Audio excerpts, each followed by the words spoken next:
Yung ibang mananampalataya, halatang hindi nila alam yung standing, or should I say, hindi nila alam kung nasaan na, no?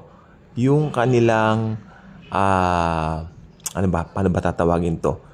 Kung nasaan na sila, yon sa kanilang lakad bilang mga Kristiyano.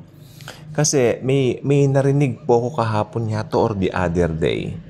Ang sabi, nag-gather sila. Siguro malamang institutional church ya. Nakita ko lang po sa sa isang video. Nandito tayo ngayon. Palalayasin natin ang dyablo, sabi niya. Pagkatapos, siyempre, sabi niya, dun sa kanyang kahit saan tayo pumunta, sabi niya, palalayasin natin ang dyablo. Hindi niya po ba naisip ito? Makinig po mabuti. Kahit saan ka pumupunta, pinapalayas mo yung dyablo. Layas. Nakakawala ba? Pag pinalayas mo ang dyablo, aalis ba? Siguro, pagpalagay natin sa paniniwala niya, napapalayas niya yung dyablo, pero bumabalik uli. Parang mahinang klase yata yan. Tapos, in-announce niya sa ibang gathering nila, in-announce niya yung venue, ganun-ganon, magpapalayas na naman daw sila ng dyablo. Aba, lagi nilang pinapaalis. Ibig sabihin, hindi umaalis sa kanila, hindi ba? I mean, hello? Biktima rin po ako dati niyan. Actually, merong isang malaking hotel dati na pinuntahan namin, na-occupy po talaga, napuno po talaga yung 4th floor o 5th floor, kung hindi ako nagkakamali, kasi doon dinaos yung conference nito, at nagpunta pa kami ng Singapore, no? Pumunta rin kami kung hindi ako nagkakamali, pumunta rin kami ng Indonesia, Malaysia. Marami akong pinuntahan na lugar na ganito po ang estilo, no, ng pamamaraan. Papalayasin ang demonyo, palayasin ang dyablo. Bakit? Hindi niyo ba napapalayas ng minsanan? Hindi ba pwedeng minsanan? At not until I learn yung katotohanan, sa krus pa lang defeated na si Satan. Ngayon, meron pong mga bagay sa buhay ng isang Kristiyano, full grace po ha, tayo mga full grace na Christian, F-U-L-L, ibig sabihin walang halong works. Kasi nung talagang tinanggap ko ang full grace, talagang naalis din ako doon sa institutional church. Kasi pag nasa institutional church ka, hindi ka malaya eh. Kasi hinahawakan ka ng isang tao, yun nga kung tawagin nga nila ay pastor. Tapos siya raw yung sa paniwala nila, siya yung nagbibigay ng message para mapabuti yung kawan kanila. Pero hindi po ganoon. Hindi po ganoon ang intended ng Panginoong Hesukristo. Dahil isa lang po ang shepherd natin, si Jesus. Alam ninyo, kapag hindi biblical ang paniniwala nyo, maniniwala kayo sa mga kasinungalingan ng dyablo. Unang-una po dyan, yung itaboy siya lagi. Itaboy siya. Pag Kristiyano ka, pag born again ka na, sa krus pa lang na itaboy na siya. Pero, ito ngayon ang issue. Bawat Kristiyano, may issue, Bawat may mga issue pa rin tayo. Diba? Kasi nasa flesh pa rin po tayo. Although yung spirit natin malinis na siya eh. Perfecto na siya eh. Dahil pinerfect na ni Jesus yan eh. Si Satan pumapasok lang po sa mind ng mga believers. Hindi siya pwedeng mag-occupy o pumasok sa mga puso natin.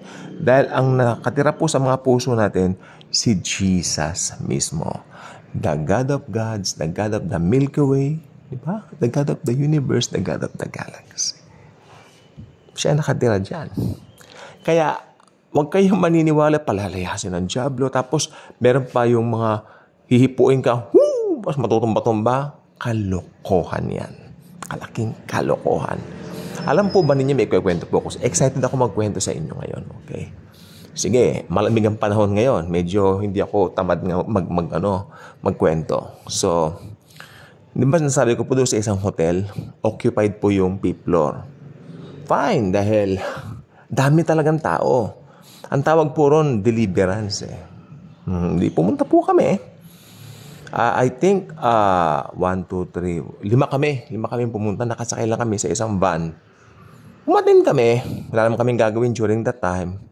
Wala naman ganong trabaho doon. So, sige, go. Nasa institutional church pa kami. That was a long, long time ago, oh my Lord. Long, long time ago. Natatawa na lang ako ngayon kaya kwento ko sa inyo. Hindi pumunta kami. Maganda, may mga libre silang books. May pumuha ako. Maganda. Kasi ang sabi nila, grace preacher sila until nagpa-deliverance siya. Sira na ka ako. Parang taliwas Hindi, sige. So, ang ginawa nila, parang sinet yung mga mind namin. Ang ginawa nila, yung magdi-deliverance na raw yung so-called pastor from New Zealand. Okay, fine, go. Pumunta siya sa gitna. Okay, so isa-isa kami pupunta roon daw. Kaya kalain yung mga born again, i-deliverance mo? Natatawa nga ako nun, pero sige. Ako loko ako. Ako pilyo ako Ako may kalokohan ako talaga, sabi ko. Pumunta talaga ako sa likod. Inobserbahan ko. Lahat natotomba, di ba? Lahat po natotomba. Okay, lahat. Natotomba sila. Ako, may gagawin ako. Sige. Nung sa akin na, maski anong gawin niya, hindi ako matumba-tumba. Ilang beses ko na pong ginawa yan. Una na nag-AGR kami, ganyan din ang ginawa ko. Hindi ako natumba. Hindi ako natumba. Sabi sa akin nung kasama ko, sana nagtumba-tumbahan ka na lang para pera niya. No? Hindi ako natutumba. Ba't ako magpapatumba ako? Hindi ako natumba. Tinignan ako ng isang pastor na kasama niya. Then, nahalata niya tumatawa ako. Natatawa ako kasi alam ko na yung grace. Jesus is with me. Hindi mo ko makukuha sa mga ganyan-ganyan. Sapagkat yan, unang-una, taliwas sa turo ng Biblia. Wala kang makikita nag-deliverance sila Pablo, sila Pedro, wala kang makikita ganyan. Tawa ako ng tawa. Tawa ako ng tawa noon. So, ako lang yata hindi natumba. Lahat sila natumba Kasi, hindi naman po sa pag-ano. Yes, nangyari po yata ito mga ilang years ago na rin.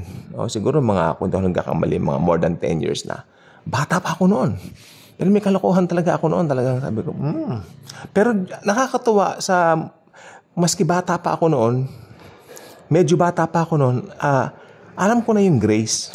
Na once you receive Jesus, hindi mo na kailangan yung ma-deliverance na ganyan. Kaya lang naman kami pumunta sa conference na yun again. Alam namin grace seminar. Until such time na pinatayo na nga, may deliverance daw. Gamitan ko nga ng talent ko ako. Ayun po ang nangyari. So, si Satanas po talunan na po sa krus. Alam niyo kung bakit? Sapagkat greater yung blood ni Jesus. That's the greatest na pantaboy sa mga demonyo. Especially kay Satanas. Gusto ko yung picture sa Facebook natin parang tied siya tapos the blood of Jesus kanya. I forgot I forgot the logo. Pag nakita ko mamaya, itatry kong ilogo dito sa ating picture nitong ating video. Okay, pero hindi ko po alam kung makikita ko po magse-search po ako mamaya sa Google. So, ayun po. Tawa ako ng tawa. Kaya sabi ko po, kung hindi mo alam ang Biblia, kahit Kristiyano ka na, tumanda ka ng Kristiyano, kung hindi mo alam ang salita ni Lord, malolokot, madadaya ka pa din. So, iba na yung may alam, hindi mo lang alam, bagkos, sa puso mo, alam mo, yung pinaniwalaan mo, the only way, the only truth, the only life. Okay? So, may narinig na po ako nagpapatugtog sa kapitbahay, putulin ko na po dito. God bless.